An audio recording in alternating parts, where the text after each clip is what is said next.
I want nobody but you. I want nobody but you. I want nobody but you. I want nobody but you.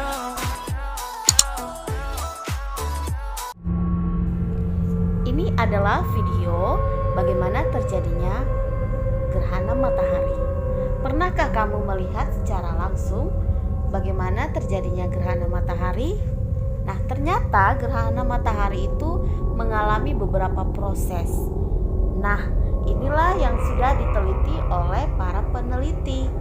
Di sini kita akan membahas tentang teks eksplanasi, yaitu membahas fenomena alam seperti terjadinya gerhana matahari, banjir, tsunami, ataupun gempa bumi.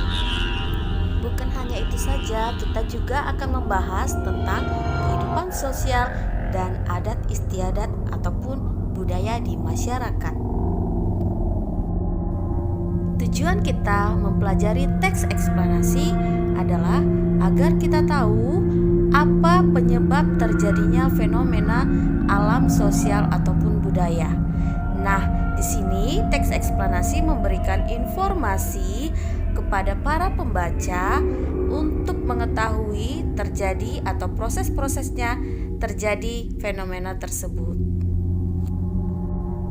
Nah, itulah disebut bahwa teks eksplanasi adalah teks non-fiksi karena dia bersifat fakta.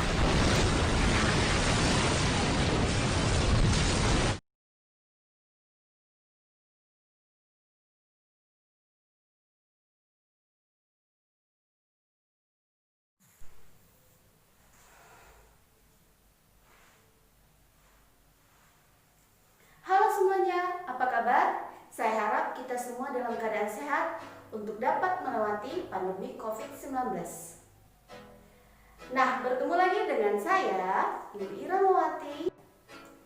Untuk di pembelajaran berikut ini, yaitu semester 2 kelas 8, kita akan membahas tentang bab 5, yaitu teks eksplanasi. Kita akan membahas tentang pengertian teks eksplanasi, ciri-ciri teks eksplanasi, strukturnya, dan kaidah kebahasaan teks eksplanasi. Oleh karena itu, kamu harus memahami semua apa yang saya terangkan di sini dengan cara tonton video ini dan pahami dengan baik. Nah, untuk itu kita akan bahas tentang pengertian teks eksplanasi. Sebenarnya teks eksplanasi ini teks yang seperti apa?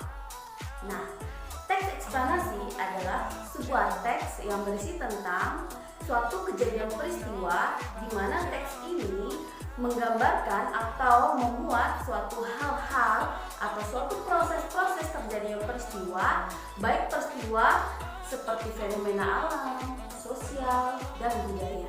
Di sini akan dituangkan bagaimana terjadinya peristiwa-peristiwa itu secara alamiah. Itulah dia teks eksplanasi. Nah, kita akan membahas tentang struktur dari teks eksplanasi.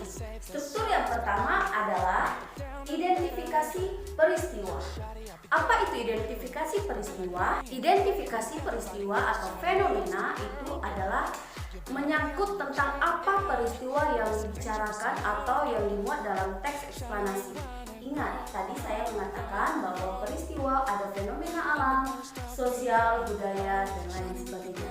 Kita harus mengidentifikasi dari paragraf pertama di awal teks tersebut tentang peristiwa apakah teks eksplanasi tersebut dari isi-isi yang ada di dalam paragraf itu.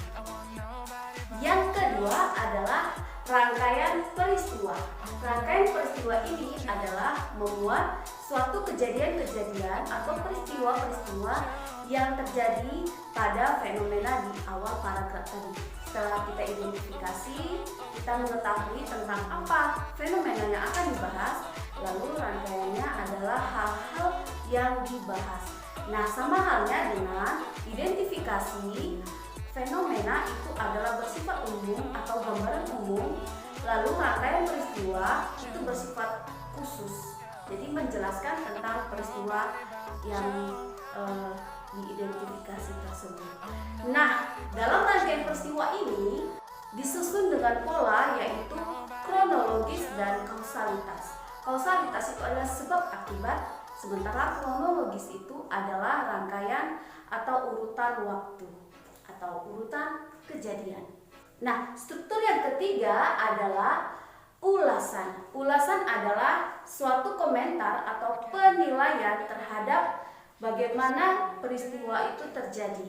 Jadi, di ulasan ini adalah penilaian dari si penulis atau si pembuat teks eksplanasi. Di sini bisa berupa kritikan atau masukan untuk proses-proses kejadian tersebut, ada baik dan buruknya. London, Paris, Tokyo, oh, shawty we could go. Don't need no luggage, nah nah nah nah. Don't need no stress, girl, nah nah nah nah. Just be in your sounds alright, girl. Begitu dia, I want ya. nobody but you. Nah, apa ciri-ciri dari teks eksplanasi? Ciri-ciri teks eksplanasi yang pertama adalah harus berupa fakta, tidak boleh berupa hoax atau yang belum tentu kebenarannya. Jadi, teks eksplanasi itu adalah teks non-fiksi. Yang kedua, harus memberikan informasi yang memang benar-benar sifatnya nyata. Kenapa? Karena teks eksplanasi ini bukan mempengaruhi pembaca, tapi memberikan informasi yang memang benar-benar terjadi. Dan yang ketiga, teks eksplanasi adalah memuat suatu informasi yang bersifat ilmu pengetahuan atau ilmiah. Jadi itu sebabnya bisa dibuktikan kebenarannya. Dan yang keempat, teks eksplanasi menggunakan kata atau keterangan urutan waktu. Nah, selanjutnya yang keempat adalah teks eksplanasi ini memiliki atau menggunakan konjungsi sebab akibat. Ada sebabnya, ada akibatnya. Itu dia tentang ciri-ciri teks eksplanasi. Sekian dari penjelasan Ibu, semoga kalian dapat memahami apa yang Ibu jelaskan tentang materi kali ini. Nah, untuk menambah pemahamanmu tentang materi ini, kamu boleh mencari referensi lain dari berbagai media atau buku paketmu. Silahkan dibaca di rumah ya nak, agar tidak sia-sia apa yang kita pelajari kali ini. Nah, akhir kata Ibu ucapkan sampai ketemu kembali untuk pembahasan pembelajaran berikutnya.